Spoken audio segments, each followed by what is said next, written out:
banget ya. Gitu. Nah makanya Mas Dedi, yang penting dalam pendidikan itu, kalau kita berbicara dengan aspek critical thinking, itu bukan cuma critical thinking dalam arti memecahkan masalah, tapi critical thinking itu juga bagaimana kita punya kesadaran diri untuk melihat secara internal. Jadi kita bisa menganalisa kenapa saya melakukan itu. Jadi contoh posting, nggak apa-apa kalau semua orang menggunakan sosmed dan asik di sosmed, asal dia tahu alasannya kenapa saya ngepost ini. Buat apa? Kenapa saya 10 menit, 15 menit cuman untuk mendesain foto makanan ini? Kenapa bikin saya seneng kalau orang like dan bikin saya kecewa kalau nggak dapet like? Itu apa yang lagi proses di otak saya itu seperti apa? Nah, ini nanti nyambungnya sama hoax. Nanti nyambungnya sama berbagai macam hal-hal lain. Critical thinking adalah kemampuan anak-anak kita untuk bisa informasi yang masuk stop dulu, atau suatu kemauan, keinginan yang impulsif stop dulu. Ada filternya. Coba saya pikir, ini kenapa ya saya mau melakukan ini? Pemikiran itulah yang akan satu-satunya vaksinasi untuk intoleransi, satu-satunya vaksinasi untuk hoax atau fake news, satu-satunya vaksinasi untuk pemaksaan kehendak atau memanipulasi dari orang-orang di sekitar dia. Itu kuncinya critical thinking itu. Dia ada filter untuk informasi yang masuk ke dalam otaknya dia. Dia punya proses. Tunggu dulu, saya cek dulu. Ini bener nggak sih? Make sense nggak sih? Why? Gitu. Why am I doing this? Itu pertanyaan itu luar biasa pentingnya. Saya kasih contoh. Sekarang di meeting-meeting kita di Kementerian Pendidikan dan Kebudayaan. Setiap kali meeting, biasanya kita udah setuju nih, ada satu strategi. Bang. Di akhir sesi itu, kita selalu menanyakan, oke, teman-teman, sekarang kita pikirin gimana caranya, bagaimana kalau kita salah. Coba dipikirin. Okay. How can we be wrong? Bagaimana kalau kita salah? Apa yang salah? Ayo, jadi kita balik lagi. Tadi kita udah nemuin solusi, kita balikin lagi. Gimana kalau kita salah kayak gini? Oh iya, kita salah gitu. Atau bagaimana kita bisa gagal? Nah, itu namanya critical thinking, itu adalah bisa melihat hal dari berbagai macam sisi. Kalau di classroom kita, kalau di sekolah-sekolah kita, informasi itu hanya satu arah. Dari guru ke anak, atau dari dosen ke mahasiswa. Dan tidak ada perdebatan dan interaksi di mana ada berbagai macam solusi yang bisa terjadi. Bagaimana anak-anak kita bisa punya kompetensi critical thinking itu untuk menimbang berbagai macam hal. Sekarang pasif konsumsi, hafalan, tes. Kita harus berubah kepada suatu arah di mana anak itu bisa menerima berbagai macam informasi, memfilternya, mengorganisir dalam otaknya, dan membilang bahwa oke, bisa ini, bisa itu. Ini pronya ini kontranya ini. Dan dari situlah tercipta manusia yang holistik, yang bisa berfungsi dalam demokrasi kita.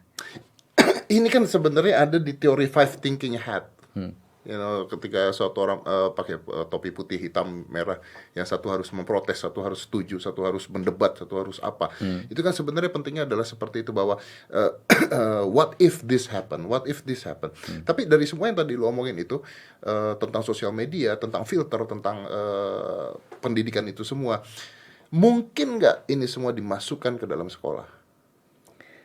No? Nggak cuman di sekolah. Harus di dalam society juga, harus dalam keluarganya dia ini ditanamkan. Jadi ini benar-benar harus gotong royong. Nggak bisa cuman di sekolah. Tidak bisa cuman sekolah? Nggak bisa. Anak itu kan sekolah ya mungkin 6 jam sehari, 7 jam sehari, sisanya dia di tempat-tempat lain. Gitu. Jadi perannya orang tua itu bisa dibilang sama pentingnya, kalau nggak lebih penting lagi. Oke, tapi gue sering sekali melihat orang tua yang lagi di mall atau lagi di restoran, anaknya berkeliaran main sedangkan orang tuanya lagi ngecekin handphone. Iya, jelas. Ya susah kalau orang tuanya masuk ke dalam matrix. Ya susah anaknya keluar dari matrix gitu kan. Saya analoginya Matrix lah.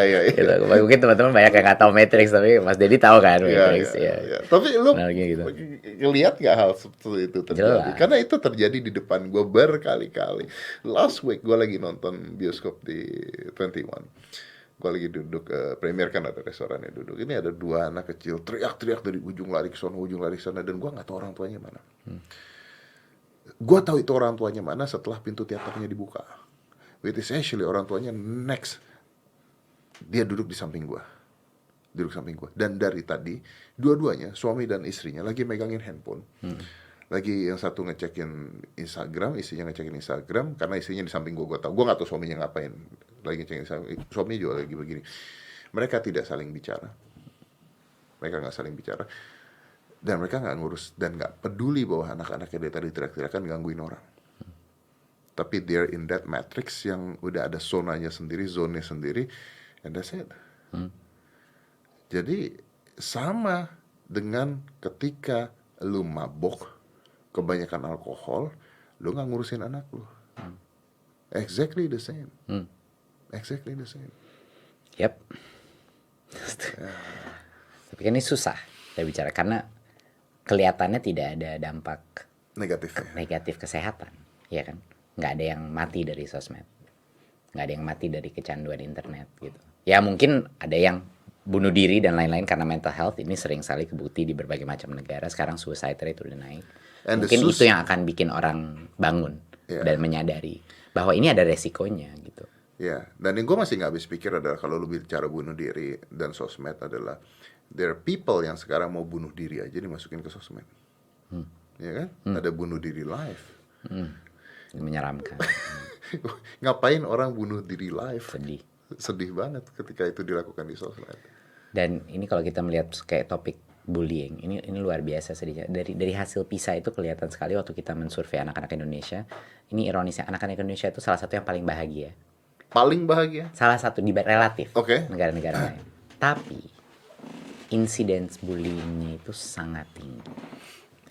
Dan bullying itu bukan hanya fisik, ini baliknya ke sosmed lagi. Bullying yang jadi gini, kalau mau melihat kondisi anak-anak kita apa yang terjadi, banyak orang bilang, oh ya Mas Menteri, anak-anak kita banyak yang bullying, ini kenapa ya, ada krisis karakter. Saya langsung kadang-kadang saya jawab balik, udah lihat nggak sosmed? Udah lihat nggak bullying yang terjadi antara orang dewasa? Kalau Anda ingin melihat kondisi apa di anak-anak kita, anak-anak itu nggak pernah salah. Yang selalu bertanggung jawab akan kondisi itu adalah yang orang dewasanya. Gitu. Itu yang menjadi panutan. Makanya saya bilang kok kaget itu terjadi. Kalau di orang dewasanya aja saling membuli di online, mungkin orang dewasa udah nggak dorong-dorongan di playground, iya kan? Tapi kita ganti itu bullying, kita pindah ke sosmed. Nah, sekarang udah ada corongnya bully gitu. Dan ini nggak sehat sama sekali. Dan itu yang secara tidak sadar, ini banyak orang dewasa tidak sadar bahwa itu adalah menjadi panutannya anak-anak juga. Dan mungkin anak-anak di playground masih dengan fisik, tapi cyberbullying itu dampaknya itu gini ya, zaman dulu nggak tahu lah Mas Dedi sama saya mungkin pernah mengalami ya, kita waktu kecil kan nggak ada sosmed atau apa, jadi ya kalau dipukul ya di playground ya udah dipukul aja gitu, ya udahlah berantem gitu ya. Karena waktu itu kan kita sebagai anak-anak kecil yang apalagi laki-laki ya, kita pernah lah mengalami bullying. Pasti Mas Dedi pernah mengalami, saya pernah mengalami bullying, dan itu nggak enak. Tapi pas sudah terjadi udah selesai. Zaman sekarang bayangin Mas Dedi, anak-anak itu kalau dibully lewat sosmed itu selama-lamanya itu ada di sosmed. Dan skala yang mengetahui bullying itu Satu Indonesia. Iya, satu kelas, satu sekolah mengetahui, sampai teman-teman orang tuanya mengetahui. Bayangkan dampak dari trauma itu. Dan itu nggak bisa di-solve hanya dengan satu pihak. Itu orang tua, sekolah harus bertanggung jawab, kemasikan itu tidak ada. Orang tua harus bertanggung jawab, dan juga anak-anaknya pun harus menimbulkan kesadaran diri. Dan dari kita, menurut saya itu merupakan suatu hal yang harus kartu merah. Bullying seperti itu harusnya kita ada penindakan yang tegas dari kepala sekolah untuk para murid-murid dan juga untuk kekerasan seksual. Jadi saya bilang ada 3 dosa di dalam unit pendidikan kita yang menurut saya harusnya kartu merah. Satu adalah intoleransi. Kedua adalah kekerasan atau bullying, ya. Yang ketiga adalah pelecehan atau kekerasan seksual. Ini harusnya udah nggak ada debat mengenai ini. Harusnya tindakannya harus tegas dan harus ada pertanggungjawaban sekolah itu bahwa hal-hal itu tidak terjadi di dalam sekolah itu. Makanya di dalam asesmen kompetensi yang diganti UN itu, yang sekarang cuman mengukur sekolahnya bukan mengukur muridnya, itu ada numerasi, literasi, dan juga namanya survei karakter. Survei karakter ini pertanyaan-pertanyaan mengenai kondisi ekosistem di dalam sekolah itu, sekolahnya. well-being dia, incidence bullying dan lain, toleransi dan lain, itu ditanyakan di situ. Jadi akan ada skornya. Kita harus mengukur dan harus menindak, dan selama ini kita buta terhadap situasi apa yang terjadi dalam sekolah. Jadi salah satu survei itu adalah untuk memberikan kita suatu ide apa yang terjadi di dalam ekosistem sekolah itu. Dan gue setuju sama lu, sebelum gue gue setuju sama lu. I think the most important thing, balik lagi ketika tadi lu duduk di sini, I think yang paling penting adalah gimana orang tuanya dekat sama anaknya. Iya. Itu paling penting karena kayaknya mental anaknya itu adalah senjata terbesar sekarang untuk jadi tameng.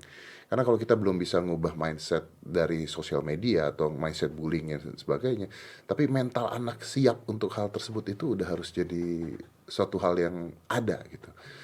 Anak sudah harus tahu bagaimana caranya bermain sosial media, dari orang tuanya ngajarin, orang tuanya mencontohkan dan sebagainya. Karena anak gua, my son, Aska, dia main sosial media, this is good thing about him. Dia taruh foto di Instagram tapi dia tidak pernah mau baca komen. Karena gua nanya, kenapa kamu gak mau baca komen? Why is hurt? Iya. Yeah. And I don't need to listen to them. People I don't know that I don't care. Dia. Dan itu harus dicanangkan dari pendidikan orang tuanya juga sebenarnya. And everything. Bro, your time is up. Your assistant there say, you need to go. Gua masih banyak banget pengen ngobrol sama lu, tapi bisa lagi lah nanti. Nanti kita ngobrol lagi. Masih banyak hal-hal yang kayaknya penting dan asik banget diomongin sama lu. But for today, thank you very much for coming. You, bro. It's such a pleasure to have you. It's an honor to have you here. Okay, and thank you for being you. Thank you. Mudah-mudahan dalam 5 tahun ke depan Indonesia berubah, karena ya base-nya adalah pendidikan. And I think gua rasa adalah keputusan yang tepat sih untuk ngambil lu sebagai Menteri Pendidikan. Thank you.